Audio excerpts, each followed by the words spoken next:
Yo, what is going on guys? It is Big Mick Large Huge here, coming at you with the first video on this channel, and today I'm going to be outlining the exact reasons as to why you actually want to go back to the starter zone when you and your squad are descending from the airplane and your parachutes and deciding which area you want to choose to go first. But first and foremost, what I'd just like to say is feel free to hit that subscribe button and leave a like on the video, because I'm going to be posting a lot of PUBG tips and tricks and also some advanced and some beginner strategy guides. Okay, so cutting straight to the chase, there are three main reasons as to why you always want to go to the starter zone. First, I'm going to lay out the positives, and then I'm going to lay out some of the drawbacks and some of the negatives of actually doing this technique. Advantage number one, there is going to be guaranteed nobody else there except for you and your squad. This allows you around 10 to 15 minutes to evaluate exactly where it is that you guys want to go. It gives you time to look at where the safe zone is, how you're going to get there, and also once you're there, start predicting where the next safe zone is going to be when it starts to narrow down. Because obviously you don't need to worry if there's going to be players around you, if there's going to be players that are going to start firing shots at you. Again, you have this free time to just completely plan out what you want to do for the round. Advantage number two is that every piece of loot on this island is yours. This means that all of the loot on the island is uncontested and therefore free for all of you and your group to take. The loot quality on this island is of decent to rare quality, and so there's a lot of it, and it means that you guys can get really geared really quickly.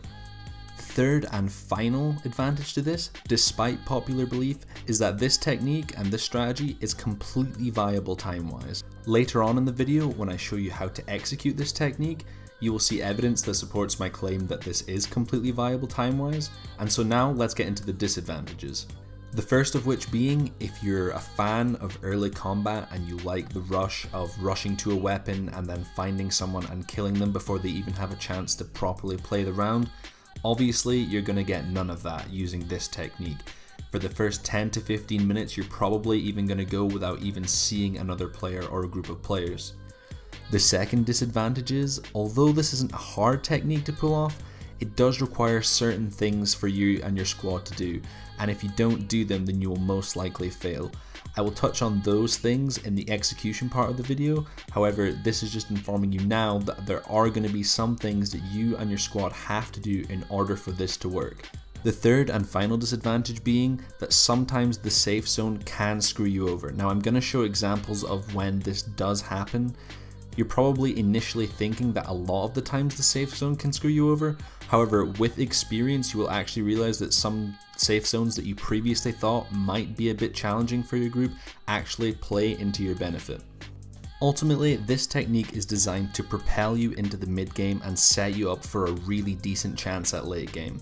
It provides you with a lot of gear, assures that every member of your squad is alive past a certain point, and really gets you to the point where you can start thinking about how you're going to manipulate the safe zones and how you're going to edge your way into that chicken dinner winner. The execution. As you can imagine, the initial flight path that the plane decides to take can have a decent amount of bearing on how effective this technique is. However, having used this technique for around 30 consecutive rounds in squads, I've determined that all that is affected is the amount of looting time that you have. At the best case scenario, you're going to get around 3.5 minutes to 4 minutes of looting time. The worst case scenario, you're going to get 2.5 to 2 minutes of looting time. When I have been lucky enough to get the good spawns and have around 3.5 minutes of looting times, it turns out you actually don't need 3.5 minutes to loot this island. An organized squad with experience can completely just devour all the good loot from this island in around 1.5 to 2 minutes. It really is that simple. On screen, you will see a graphic that I have created that averages out the looting times that you will receive when you go to the island based on where you landed with your parachute. As you approach the shore, you should have everyone in your squad look for a speedboat. If someone sees a speedboat and they're significantly behind you, don't change the direction in which you're parachuting in. Allow them to just be the driver of that speedboat and they will come and collect you all before going to the island. Once everyone is in the speedboat, proceed to the island using boosters. You want to get there as quick as possible, and don't put too much thought as to where you and your team rock up on the actual island. It doesn't matter too much as it's pretty easy access of jumping on and off. the number one thing that matters is time and speed, and so again, just park the boat wherever's convenient. On screen now, you will see a looting map of the island. These are all the hotspots of where the loot is usually kept. Try and familiarize yourself with this as much as possible. However, again, the number one thing with this technique is experience, and the more you do it, the more you will just intuitively know where the loot is. The typical amount of loot that you should expect to receive doing this technique per person is around 1 to 2 assault rifles, a decent amount of body armor levels 2 to 3, a decent amount of helmets levels 2 to 3, and also a lot of people will have either level 2 or level 3 backpacks. In addition to this, you will also receive a lot of gun attachments. If you get lucky, some people can walk out with 8x scopes and snipers and a bunch of ammunition. If you get unlucky, at worst I'd say everyone walks out with an assault rifle and some decent amount of ammunition. An important thing to note is that you need to have someone bring back a gas can. It doesn't matter which person, just the first person that sees one needs to bring that to the speedboat. This is because you will be completely depleted on fuel since you boosted all the way here. You're also looking to booster all the way back, therefore the gas is very necessary. We usually like to leave the island the moment that the blue zone starts moving in. You have to remember that you're on the perimeter of the map, and therefore when the blue zone starts to move in, you and your squad are affected by it almost immediately. By this time, you should have had enough time to loot the entire island, and you should be on your way to going into the mid game.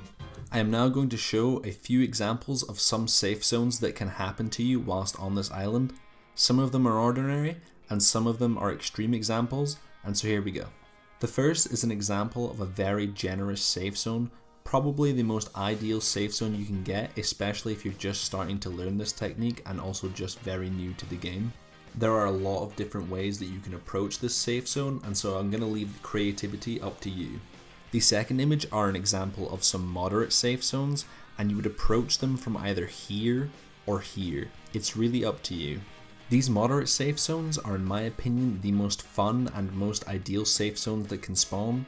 Reason being is that they're nearer the edge of the map typically, and there's a lot more room for creativity. Due to the nature of them being on the edge of the map, you can approach it from a lot of different angles, and usually you will see different squads doing different things. A side note is that when you guys are done looting, the job of everyone in the speedboat is to be constantly looking at the mainland and seeing if they can spot any on-land vehicles that will completely aid their ability to go from the sea onto land and into the safe zone. The reason why you want to do this is because obviously not all safe zones are going to have some areas that are situated on sea that you can travel to, and so the quicker you can get back onto land and in a land vehicle, the quicker you can start cutting a lot of corners and saving some time when traveling to that safe zone. The third image shows some examples of some safe zones that can kind of throw a spanner in the works. It kind of just punishes players that aren't constantly checking the map whilst looting to see where the safe zone is. However, any decently experienced team will know that when they're looting, they should be constantly planning out their route, looking at the safe zones and imagining how they're going to get from the current island they're looting to mainland and how they're going to find a vehicle and travel to the safe zone. Once you're in the safe zone, what happens from here, guys, is kind of up to you and your squad. PUBG leaves a lot of room for creativity. Unfortunately, I can't fit all that creativity into this just one video, so I will be making more strategy guides, beginner ones and also more advanced ones. Also, I will be making some mid-game and late-game optimizations and try and get that chicken dinner for some of you guys who have yet to get it yet. So if you're interested in improving your PUBG gameplay, then feel free to subscribe to this channel, because again, those guides will be coming out very soon. Conclusively, what I'd like to say is that not any one tactic for PUBG was going to get you the win 100% of the time. The game is meant to be diverse, and the game is designed in such that if you just stuck to, for example, going to only shooting range every time, then you're going to be punished for that, since sometimes the plane will fly over there and it's going to be a more high traffic zone, and sometimes you're not going to win those early battle gunfights. And so therefore, my point I'm making is, if you were to only ever use one tactic in this game, I believe this is the most consistent one that's going to get you into a strong place in the mid game and set you up for the late game, and also, nobody does it. So again, therefore, you're going to be in a pretty good spot if you start getting this technique down and get some experience behind you. Send nudes. Oh shit, shake that ass while moving like the gypsy.